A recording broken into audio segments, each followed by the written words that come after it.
शिवाय। ओम नमः शिवाय। ओम नमः शिवाय। एक समय की बात है जब भगवान शिव और माता पार्वती आपस में सुंदर वार्तालाप कर रहे थे। तब भगवान शिव ने माता पार्वती से कहा, हे गौरी, आज मैं तुमसे तुम्हारे पूर्व जन्म की एक कथा को कहता हूँ। तब भगवान शिव कहते हैं, हे पार्वती, हे गौरी, बहुत समय पहले तुमने हिमालय पर मुझे वर के रूप में प्राप्त करने के लिए घोर तपस्या की। हे गौरी, पर्वतराज हिमालय पर स्थित गंगा नदी के किनारे तुमने अपनी बाल्य अवस्था में ही 12 वर्षों तक अधोमुखी होकर घोर तप किया था। इतनी अवधि तक तुमने अन्न न खाकर वृक्षों के सूखे पत्ते चबाकर व्यतीत कर दिए थे। माघ मास की विशाल शीतलता में तुमने निरंतर जल में प्रवेश कर घोर तप किया था। वैशाख मास की जला देने वाली भीष्म गर्मी में तुमने पंचाग्नि से अपने शरीर को तपा दिया था। श्रावण की मूसलाधार वर्षा में खुले आसमान के नीचे बिना अन्न जल ग्रहण किए तुमने समय व्यतीत किया। तुम्हारे पिता तुम्हारी कष्ट साध्य तपस्या को देखकर बहुत दुखी रहते थे। तब ऐसी स्थिति में एक दिन देव ऋषि नारद तुम्हारे घर पधारे। तुम्हारे पिता ने हृदय से उनका अतिथि सत्कार किया और उनके आगमन का कारण पूछा। तब नारद जी ने कहा, हे पर्वतराज, हे गिरिराज, मैं भगवान विष्णु की इच्छा से आया हूँ। आपकी कन्या ने बहुत घोर तप किया है। इससे प्रसन्न होकर भगवान विष्णु आपकी कन्या से विवाह करना चाहते हैं। इस विषय में मैं आपकी राय जानना चाहता हूँ। नारद जी की यह बात सुनकर तुम्हारे पिता अर्थात गिरिराज हिमालय गदगद हो उठे। उनके तो मानो सारे कलेश समाप्त हो गए थे और अति प्रसन्न होकर वह बोले, हे श्रीमान, यदि स्वयं भगवान विष्णु मेरी कन्या का वरण करना चाहते हैं तो इससे अधिक हर्ष की बात तो कुछ और हो ही नहीं सकती। भगवान विष्णु तो साक्षात ब्रह्म है। हे महर्षि, यह तो प्रत्येक पिता की इच्छा होती है कि उसकी पुत्री सुख संपदा से युक्त अपने पति के घर की लक्ष्मी बने। एक पिता की सार्थकता तो इसी में है कि पति के घर जाकर उसकी पुत्री पिता के घर से भी अधिक सुखी रहे।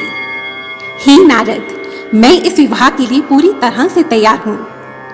इस प्रकार तुम्हारे पिता की आज्ञा पाकर नारद मुनि भगवान विष्णु के पास गए और उनसे तुम्हारे विवाह के निश्चित होने का शुभ समाचार सुनाया।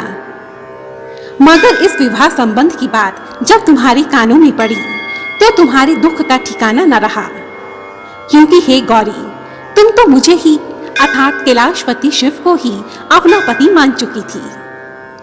तब तुम्हारी एक सखी ने तुम्हारी इस मानसिक दशा को समझा और उसने तुम्हारी इस दुख का कारण पूछा। तब तुमने अपनी सखी से कहा, हे सखी सुनो, मैंने सच्चे हृदय से भगवान शिव शंकर का वरण किया है, किंतु मेरे पिता ने मेरा विवाह भगवान विष्णु से निश्चित कर दिया है। अब मैं विचित्र धर्म संकट में पड़ गई हूँ। अब मैं क्या करूं? हे सखी, अब मेरे पास प्राण छोड़ने के अतिरिक्त कोई और उपाय नहीं है। हे गौरी, तुम्हारी सखी बहुत समझदार थी। उसने तुमसे कहा, हे सखी, प्राण त्यागने का इसमें कारण ही क्या है? संकट के मौके पर धैर्य से काम लेना चाहिए। हे सखी, नारी के जीवन की सार्थकता तो इसी में है कि पति रूप में हृदय से जिसे एक बार स्वीकार कर लिया, जीवन पर्यंत उसी से निर्वाह करे।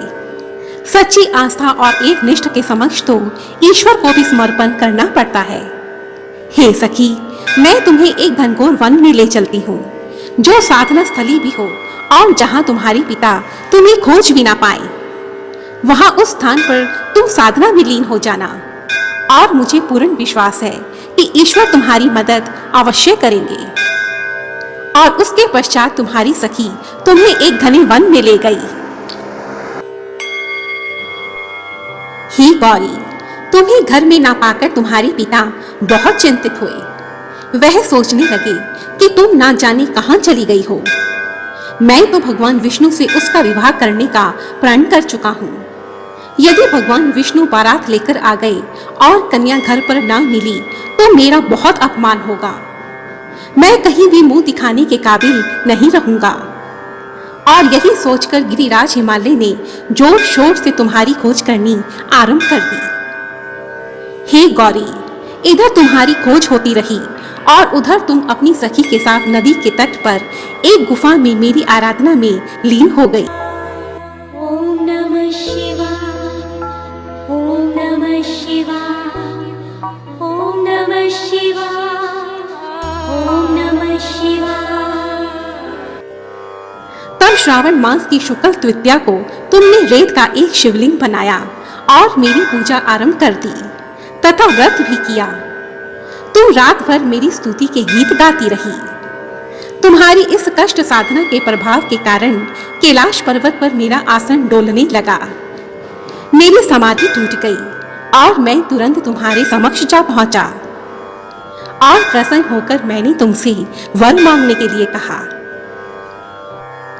तब अपनी तपस्या के फलस्वरूप मुझे अपने समक्ष पाकर तुमने कहा, हे शिव जी भगवान, मैं हृदय से आपको पति के रूप में वरण कर चुकी हूँ।